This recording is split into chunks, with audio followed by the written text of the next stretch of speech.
Nous l'avons connu au titre de joueur des capitales, gérant des capitales de la formation québécoise. Maintenant, il a le titre de président de la formation québécoise. Profil sur l'un des instigateurs de l'avenue de nos capitales, Michel Laplante.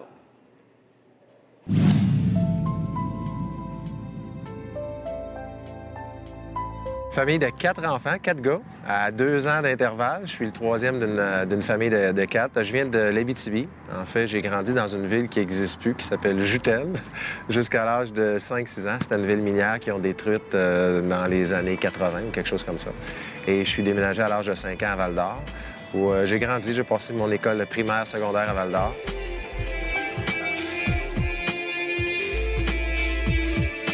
Je suis arrivé dans le baseball un petit peu sur le tard, autour de 18-19 ans. J'ai joué mon baseball junior à Saint-Eustache. Puis ensuite de ça, bien, ça n'a jamais arrêté là, depuis ce temps-là.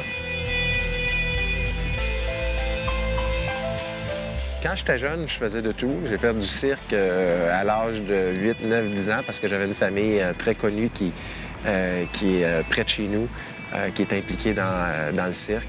La famille Saint-Jules, c'était des gens qui faisaient du cirque un petit peu à travers le Canada, puis on jonglait, on faisait des cascades, toutes sortes de choses comme ça.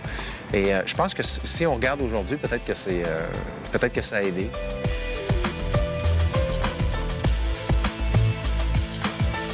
J'ai lâché le hockey un peu tôt, puis j'aimais ça jouer au hockey. J'ai lâché le tennis un peu tôt, puis quand il est venu le temps de baseball, puis qu'on m'a dit que j'avais un peu de talent, j'ai dit là, je manquerais pas ma chance. Puis quand on m'a ouvert la porte là, de 1 cm, bien, j'ai poussé dedans toutes les fois, puis je suis allé le plus loin possible. C'est spécial.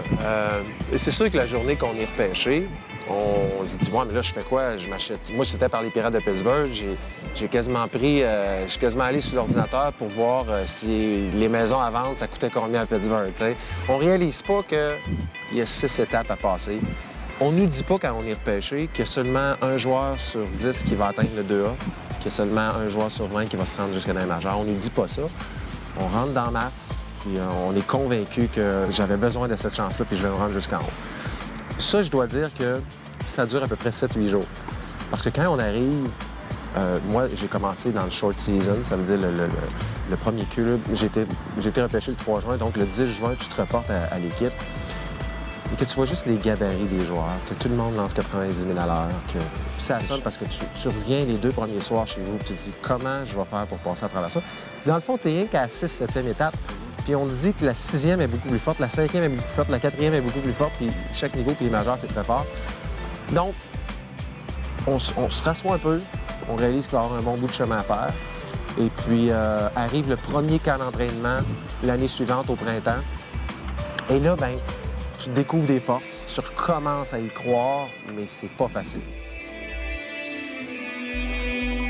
On a l'impression d'exagérer des fois quand on vous raconte que d'obtenir un retrait sur 3 prises à Québec, puis de l'obtenir dans un stade, dans mon cas c'est 3A, à 12 000 personnes, à Richmond, à Buffalo, c'est plus spécial à Québec. Pierre-Luc Laforêt dit la même chose, de glisser au marbre pour marquer un point ou de frapper un circuit à Québec, c'est spectaculaire. C'est effectivement spectaculaire. Moi, les plus beaux moments que j'ai eus, je crois sincèrement que c'est l'année 99 à Québec. Entre autres, le match d'ouverture, où on était tous très nerveux. J'avais travaillé dans les bureaux avec Stéphane Dion, Jean-François Côté, Miles Wood, Nicolas Labbé. On avait tout le monde travaillé fort ensemble. Et là arrive le fameux jour J où on doit livrer sur le terrain. J'avais eu la chance de partir ce premier match-là à Québec, puis ça avait été incroyable. J'en parle, puis j'ai encore des frissons.